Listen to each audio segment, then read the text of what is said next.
ردائے غم خاموشی کا کفن پہنے ہوئے ہے، ردائے غم ردائے غم خاموشی کا کفن پہنے ہوئے ہے، کوئی تیرا کوئی میرا بدن پہنے ہوئے واہ واہ واہ واہ واہ واہ۔ اندھیری اور اکیلی رات اور دل اور یادیں، اکیلی اور اندھیری رات اور دل اور یادیں، یہ جنگل جگنوؤں کا پیرہن پہنے ہوئے ہے،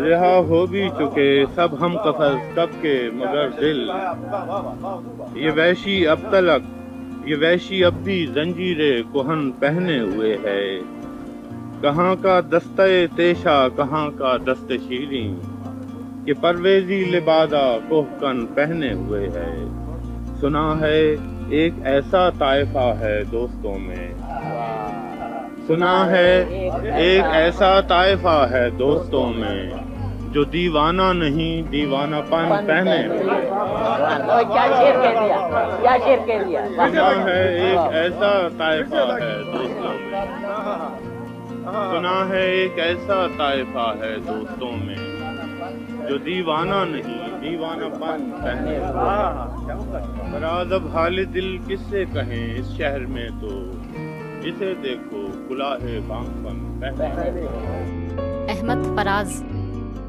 شعر و شاعری ایک ایسا نغمہ حیات ہے جو زندگی کو خوبصورت بنا دیتا ہے۔ شاعری کبھی معاشرے کو پرسکون کرتی ہے تو کبھی سوتے ہوئے معاشرے میں انقلاب پیدا کرتی ہے۔ ایسے ہی شاعری جو حقیقت اور مجاز کے قالب میں ڈھل کر 21ویں صدی میں ابھر کر سامنے آئی اور پاکستان کے شہر کوہاٹ میں پناہ لی، وہ دیار تھا احمد فراز کا۔ محبت ملی تو نیند بھی اپنی نہ رہی فراز، گمنام زندگی تھی تو کتنا سکون تھا۔ اردو شاعری ولی، میر، غالب، اقبال، جوش، جگر اور فیض کے ادوار سے ارتقائی مراحل طے کرتی ہوئی عہد نو میں پہنچتی ہے۔ بعض افراد کا ماننا ہے کہ ان کی شاعری اردو ادب کا نقطۂ عروج ہے۔ احمد فراز اردو کے ایسے خوش بیاں شاعر تھے جنہیں دنیا بھر میں منعقد ہونے والی شعری نشستوں میں سب سے زیادہ مقبولیت حاصل ہوئی۔ فراز اور ان کا کلام عالمی شہرت اور مقبولیت کی جن بلندیوں کو چھو چکا ہے، ان کے عہد کا کوئی اور شاعر وہاں تک نہیں پہنچ سکا۔ تو کہ شام میں فراق ہے، دل نامراد سنبھل کے رو، یہ کسی کی بزم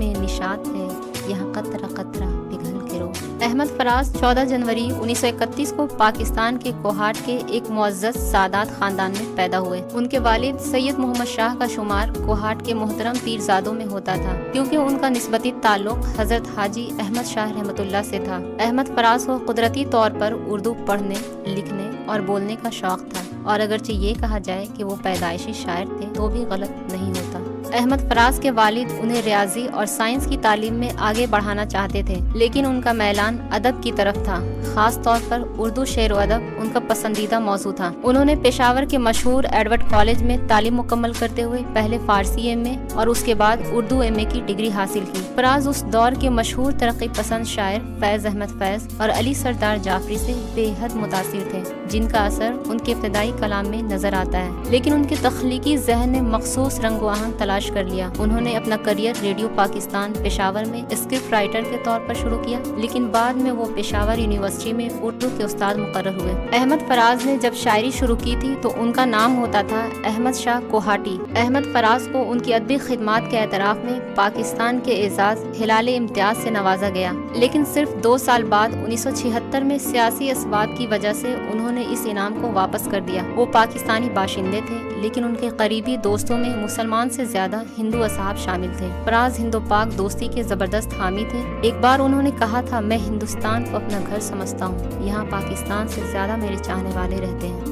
اب کہ ہم بچھڑے تو شاید کبھی خوابوں میں ملے، جس طرح سوکھے ہوئے پھول کتابوں میں ملے۔ کلیات احمد فراز ان کی شاعری کا مکمل مجموعہ ہے۔ 2005 میں ان کے 13 مجموعہ کلام شائع ہو چکے تھے۔ 77 سال کی عمر میں احمد فراز اس جہاں فانی سے رخصت ہو گئے۔ اس دنیا میں ہر شخص کی موت ہوتی ہے، لیکن تخلیق کار ایک ایسی ذات ہے جو ہمیشہ اپنے بلند خیال اور خوبصورت جذبات کی وجہ سے لوگوں کے دلوں میں ہمیشہ زندہ رہتا ہے۔ دل کی دنیا ویران کر کے ہزاروں دلوں کو آباد کر جاتا ہے اور لاکھوں لبوں پر مسکراہٹ بکھیر جاتا ہے۔ احمد فراز 2008 کو دنیا سے کوچ کر گئے اور لاکھوں دلوں کو یہ کہہ کر رخصت ہوئے، غم حیا کا جھگڑا مٹا رہا ہے کوئی، چلے بھی آؤ کہ دنیا سے جا رہا ہے